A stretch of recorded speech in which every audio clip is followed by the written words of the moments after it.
नोंथांमोन निउज पर्टेलनिसिम आंनि गोथार बाथौ साननि गाहाम हामलायनायखौ आं गिबि गिबियाव बावहरग्रोबाय। थारैनो जोबोद गोजोननाय मोनदों।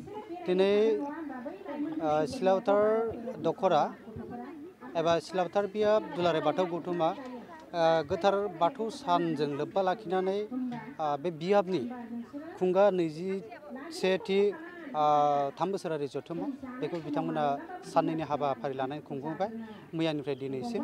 दिनै गेवलां मेल, बे गेवलां मेलाव आंखौ गाहाय आलासि महरै बिथांमोना हांख्रायदों। बे हिसाबै आं नुजाथिफैनानै जोबोद गोजोननाय मोनदों। दिनै जों मोनसे बाथ्राखौ नायनो हायो जे मोनसे समाव बर' हारिया गावनि आंगो धोरोम बाथौ धोरोम दङमोन, नाथाय समनि फाखनाव माखासे एंगारहायै जाहोनफोरनि थाखाय बेयो मिरु जिरु थासारियाव फैबायमोन। माखासे सम बोथोर बारग'लांनायनि उनाव दिनै आफादफोरनि गेजेरजों थामहिनबा दुलाराय बाथौ गौथुम आफादनि गेजेरजों गोबां नाजानायनि हेफाजाबाव दुखु दाहा खस्थ' सैनांनानै दिनै मोनसे मोजां थासारियाव सफैबाय। बे हिसाबै बाथौ धोरोमखौ मुलुगाव सिनायथि होनायनि थांखि बायदि जिहेतु सरकारनिफ्राय गोबांबार दाबि दावा खालामबोदोंमोन जे धोरोम हिसाबै जोंनोबो आसाम सरकारनिफ्राय मोनसे बन्द' सान नांगौ, जे धोरोमनि सिनायथिखौ बेनि गेजेरजोंबो जों एसे होनो हागोन बे सिन्थाखौ खालामदोंमोन। दा बे हिसाबै गोबां नाजायै 2018 मायथाइनि 23 जानुवारि खालि फार्स्टलि मा खालामदों, गोथार बाथौ सानखौ सरकारनिफ्राय बन्द' सान हिसाबै गनायथि मोनदों। दा बेनि गेजेरजों जों मेसेज होनो सानदों जे दुलाराय बाथौ गौथुमनि नाजानाया गोथार बाथौ सान, बाथौ धोरोमनि मोनसे गोथार सान, बेयो थारैनो बाख्नायजाथाव जादों। आरो मुलुगाव बेखौनो मेसेज होनो सानदों जे बर'फोरनि जा बाथौ धोरोम बेयो मोनसे गोथार धोरोम आरो बेहाय सुबुं अनसायनाय दं। बेयाव जोंनि गासैबो माहारिफोरखौ बोजबना लानायनि मोजां खाबु दङ, गोरोबलायनायनि राहा दङ आरो जों खौसेयै जोंनि हादर हारिमा आरो जोंनि मुलुग बेखौ जोङो गोजोन थासारियाव लाबोनायनि थाखाय मोजां मोनसे मेसेज दङ होननानै जों साननो हायो। धोरोमनि बिथिङाव लाइमोनफोरनि आथिखालनि जा थासारि बेखौ नायोब्ला जोङो गोबां बेले बेजेखौ नुनो मोनबोदों। जा धोरोमनि बिथिङाव जोङो मोजाङै लाइमोनफ्रा लोहाबनो हायैनि थाखाय फिल'सफिफोरखौ धोरोमनि फिल'सफि जा सान्थौफोर दङ बेखौ मोजाङै गोसोआव जुनानै लानो हायैनि थाखाय बा मोजाङै स्टाडि खालामैनि थाखायनो दिनै लाइमोनफोरनि गेजेराव गोबां बेले बेजे नुजाथिदों। दे धोरोम हिसाबै बुंनो थाङोब्ला धोरोमाव गुरुखौ फालिनाय दङ। गुरुआ गासै बाथौ धोरोम हिसाबै मोनबा रोखोमनि गुरु बे दङ, बिमा गुरु, बिफा गुरु, फोरोंगुरु आरो धोरोम गुरु दङ। दा बेफोरखौ जोङो धोरोमनि बोसोन बायदियै, बिमा बिफानि बोसोन बायदियै, फोरोंगिरिनि बोसोन बायदियै दिनैनि लाइमोनफ्रा जिहेथु मोजां लामाजों थांनो हायाखै, बेखौ बिथांमोना लाइमोनफ्रा बोजबनानै लानो हायैनि थाखायनो दिनै मा जादों, मुलुगाव गोबां दावराव दावसि जादों, लाइमोनफोरनि गेजेराव गोबां जेंना नुजाथिदों।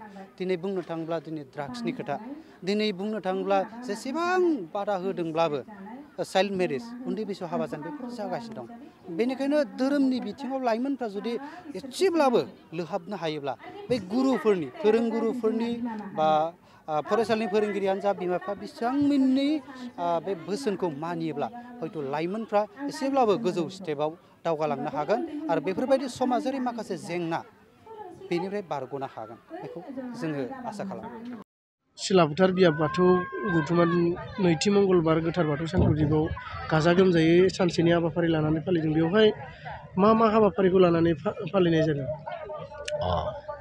जोंनि बे नैथि मंगलबारनि मेन थांखि हाबाफारियानो जादों, दिनै जोंनिया साननैनि हाबाफारि दंमोन।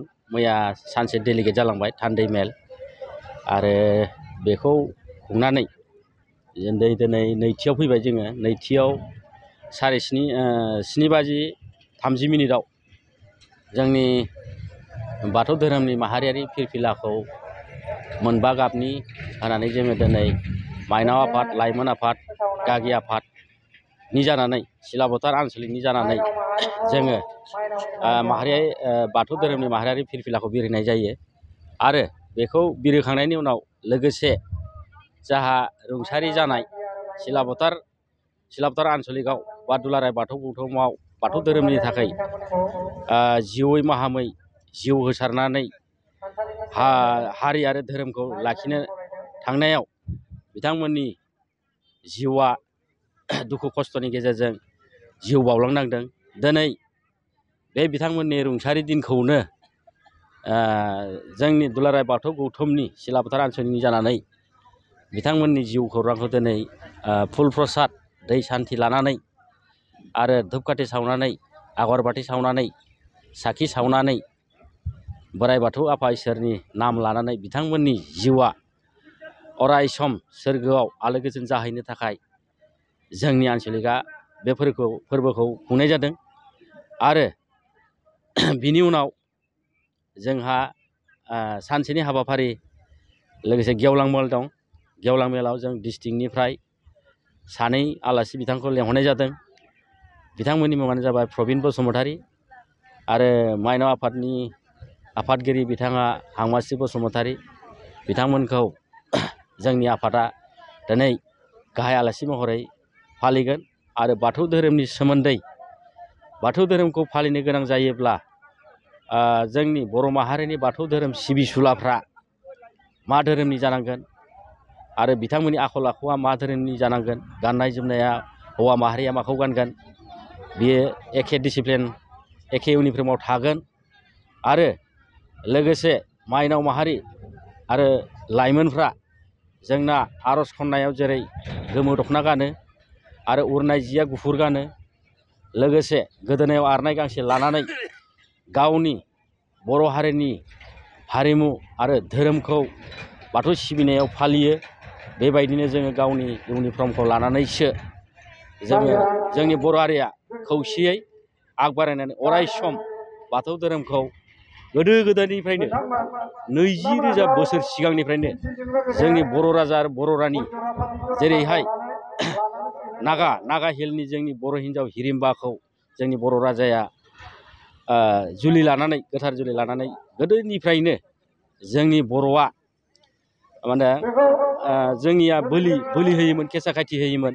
दा लेखा फरा रोंनायनि जुगाव आधुनिक जुगाव सैतान आरो सालुनि गेजेरजों साइन्टिफिकआ देखायलांनायनि खारनाव खरसा बरसाखौ बासायनो थाखाय सेन्ट्रेलनि बिथोन बायदियै जोंनि बर' हारिया गोजौनिफ्राय बिथोन हरनायलाय जों दा फुल प्रसादजों बावनानै खम खरसायावनो जोंनि बे बाथौ धोरोमखौ बर' हारिया आरो जोंनि हारिमुखौ जोङो गोरलैयैनो खम खरसायावनो माने जोङो फालिलांगासिनो दं।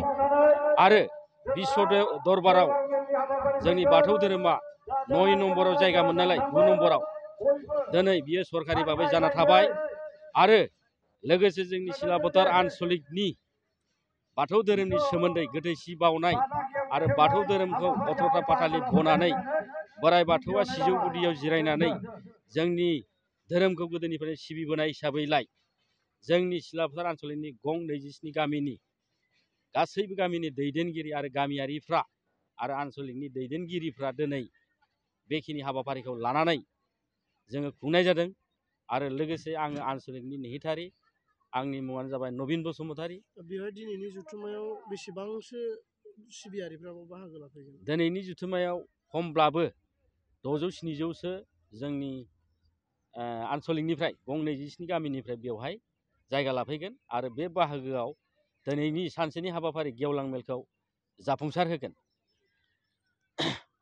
बेनो आरो आं बेखौ बुंनानै दिनैनि बे क'क्राझार सहरनि गोजोनफुरि गांजेमा बाजारनि उल्था फारसे थानाय आइ आफा BM इन्स्टिटिउट अफ पारामेडिक सोलोंसालियाव 2025-26 बोसोरनि थाखाय पारामेडिकेल कर्सफोरनि गोदान मुं थिसननाया सोलिगासिनो दङ।